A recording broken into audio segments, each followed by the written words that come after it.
তাহলে কি হবে? আমাদের সন্তানরা আগামী দিনে একটা সুন্দর বাংলাদেশ পাবে, একটা সুন্দর সমাজ পাবে।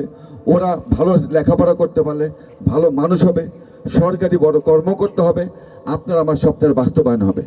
আপনি যে স্বপ্ন দেখেন আপনার সন্তানকে নিয়ে, আমিও আমার সন্তানকে একই স্বপ্ন দেখি। একজন ভালো মানুষ হবে, শিক্ষিত হবে এবং তারা ভালো মানুষ হয়ে সমাজে নেতৃত্ব দেবে, সমাজে মানুষের জন্য কাজ করবে। এটা প্রত্যেকটা বাবা মায়ের এটা একটা স্বপ্ন। আপনারা বাবা মা, আপনার যেমন স্বপ্ন আমারও স্বপ্ন।